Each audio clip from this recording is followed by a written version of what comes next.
Welcome back. This is the second part of this journal made just from paper, 6 pieces of paper and some clever folding. So the last time we made the page inserts, if you remember. If you didn't do that yet, you can go back to the video for that, but this is ready to go. The next thing we're going to need is a cover. Now, I've got one that goes with this, with the bird or without the bird. I'm going to go with the bird because I thought he was kind of cute. However, I also have a template that you can use with any paper that you want. So that's also available. And basically what we're going to do to start is just cut that out around all the edges. You see it's a little notched here. That's just so you can have a nice neat edge at either side. And what I'm going to do today is I'm going to add a little insert. This is just a piece of junk cardboard. And what this is going to do is it will give this book just a little bit more body and a little bit more firmness so it won't bend really easily. Although with all the paper that's inside of it right now, it's not going to bend real easy. Just glue that down and let it sit for a minute. We're going to trim around the edge in a second. So first thing you're going to do is you are going to cut out your cover, which I've done. And then you can see where these aging lines are. Just go ahead and fold on each of those lines. You're also going to fold in for the spine of the book. And that's going to help it hold its shape a little bit. And when you open it up, it almost honestly stands up like a book already. So the next thing we're going to do is we've got our pages. We've got our cover, and I always just check one more time to make sure that it actually is going to fit in there. And this time it does, which is great.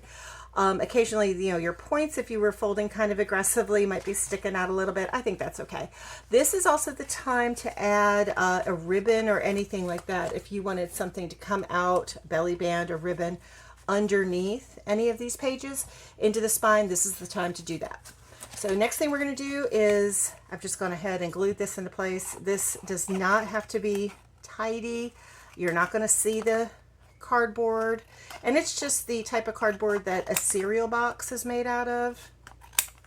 And we're just going to glue that right into place. Again, it's still got the tag on it. It's from Antique Keys. I must have bought for a project. I'm going to put this inside and just kind of align it with the spine, and you'll find it really just kind of sticks in there. So now I've got a front and a back, and the book already kind of holds together. So the next thing I want to do is I just want to go ahead and put my actual pieces in here. There we go. You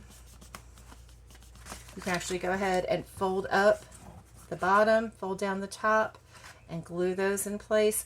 I actually printed these out for my own journal. I printed it on paper that has another pattern on the back, just so you don't see the white. However, this one I wanted you to see the white so you could actually see what I was doing. So top and bottom, I'm going to glue those down because I want this spine to be covered by the book. So next I'm just going to be ready to put this insert in.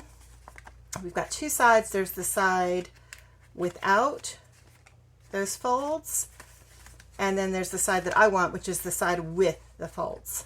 So that's what we're going to do now, and that just needs to get centered right on there. I'm not gluing it yet. And then the first flap over here, this first triangle, is going to need to get some glue. It's a shame to glue that pretty paper, but it's what it needs. Put that right there and just kind of align it with the fold. There we go.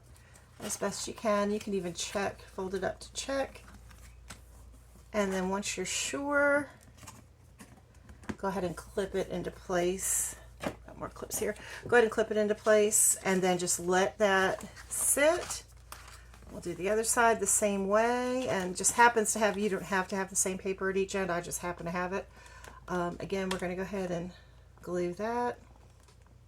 Just really important to line this fold up with the fold of the book. Oh, and look how that worked out.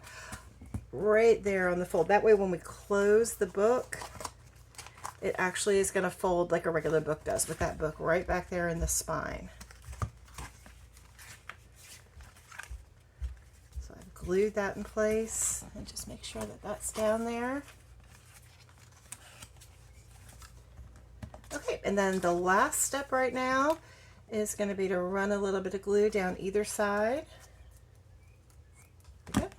And again, just push those into place. And that gives you some interesting design on the book jacket itself. You can also go back with some of the elements and actually glue them on top of here to decorate it if you want to. You don't have to.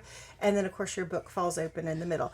The other thing you can do if you want to is once this is completely dry, you can take these off and you can actually just run a bead of glue, like PVC glue or even hot glue, right down the back of that. You don't have to.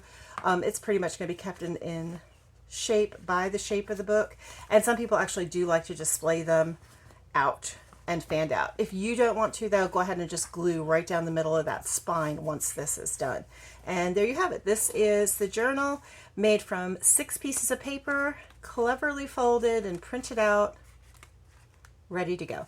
You can find this kit on my website, or you can use any paper you like as long as it is 8 by 8 inches.